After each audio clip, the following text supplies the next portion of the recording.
Hello everyone, I am Dr. Shikha Garg. Today we are going to discuss a very common topic, sore throat. Everybody tend to have the sore throat once in a life. Either you had it or you have it, and of course you tend to have those multiple times in life. But the causes could be numerous. It could be bacterial, viral, allergic, fungal, parasitic, smoking, etc. So it often tends to get over treated because over the counter drugs, antibiotics are available, which we tend to take even with the slightest inconvenience, although it might not really be needed. So before getting into the details of the sore throat, all the causes, symptoms and the treatment options available, I would actually start it with the basic thing, that is the upper respiratory infections, in which we include sore throat, pharyngitis, tonsillitis, laryngitis, etc. Anything beyond that, lower that, which goes into the trachea, bronchus, bronchitis, all these comes under the lower respiratory infections. And for that, the causes, symptoms, everything varies. So we're going to discuss the upper respiratory infection, that is the sore throat, and often could be confused with a common cold, or we can use a common cold word for it. So further details. So we are discussing sore throat. So as we have already discussed, sore throat has the upper respiratory infections commonly causing pharyngitis and tonsillitis.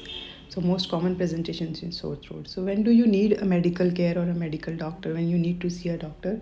When you are feeling difficulty in breathing, difficulty in swallowing, blood in saliva or your phlegm, excessive drooling, especially in young children, if there is a dehydration, joint swelling and pain and rash, these are all typical of the bacterial infections.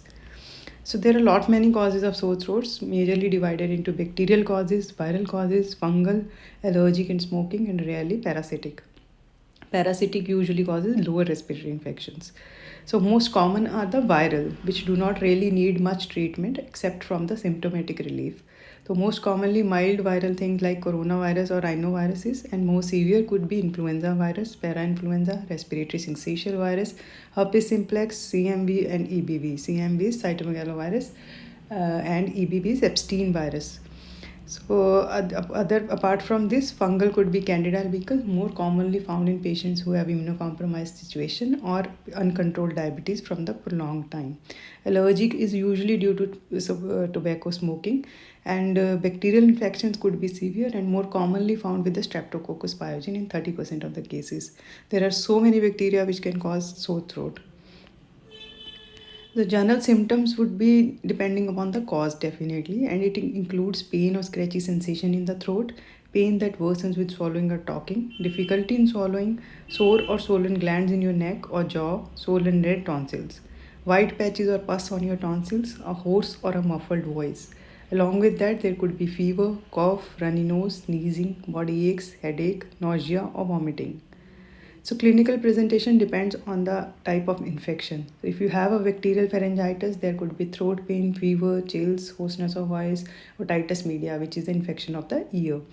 There could be hyperemic pharyngeal membrane, which means a red colored pharyngeal membrane, and there could be a tonsillar hypertrophy and exudates, which means there could be a white pus points on the tonsillar area.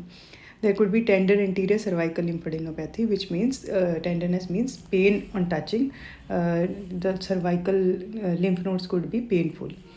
Coryzal manifestation, coryzal means running nose, watering of eyes, cough, malaise. They are usually seen with the viral pharyngitis along with the throat irritation. So usually viral pharyngitis does not have any specific symptoms like lymphadenopathy or exudations. These all are absent. They usually come with the normal coryzal symptoms, and they get resolved within 7 to 10 days. If they do not get resolved within 7 to 10 days, then we might need antibiotics or further treatment, because there could be secondary bacterial infections or there could be other causes. So there are certain viruses like influenza, adeno or herpes simplex, Epstein virus. They may resemble bacterial pharyngitis, and they need to be ruled out after the certain investigations or tests. So symptoms of sore throat, if caused by viruses, they are the coryzal, runny nose, cough, hoarseness. Rarely could be conjunctivitis, or also called the pink eye. So if it is a fungal cause, fungal usually is seen in immunocompromised patients, or as already told you, in patients with prolonged and uncontrolled diabetes. There could be white patches on the inner cheek, tongue, roof of the mouth or throat. There could be redness or soreness, cotton-like feel in the mouth. There could be loss of taste, pain while eating or swallowing, and crackling and redness at the corners of the mouth. Allergic symptoms usually can be allergic rhinitis or cough, and they are usually caused by the tobacco smoking.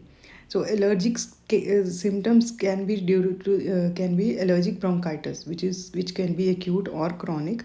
So it is usually a lower respiratory infection kind of situation, but their symptoms are usually mixed with upper respiratory and lower respiratory both, because they are triggered because of tobacco smoke or pollution or dust, but the basic things could be rhinitis and cough, which can be confused with the upper respiratory infections. So smoking tobacco product is one of the biggest risks for allergic bronchitis, and if it is, it's more likely also in patients who are more than 45 years of age, or females already have known allergies, or work in a job where there are dust or fumes, or coal mining, textile farming, or live in an area with lot of air pollution. So now very important thing is the treatment options, because we tend to overtreat even the viral sore throat.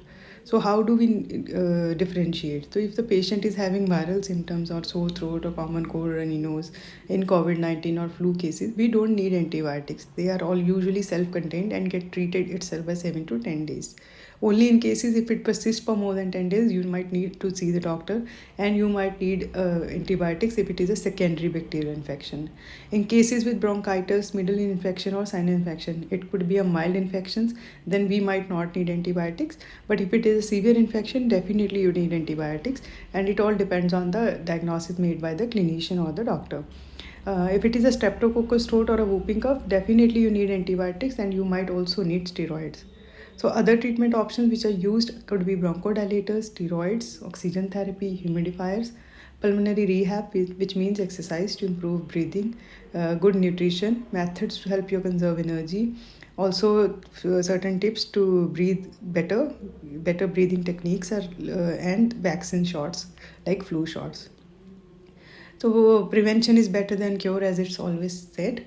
So what is the most important factor in preventing is to clean your hands often, and avoid close contact with the people who have sore throats, cold or upper respiratory infections, and don't smoke. And of course, avoid exposure to the secondary smoke. Thank you.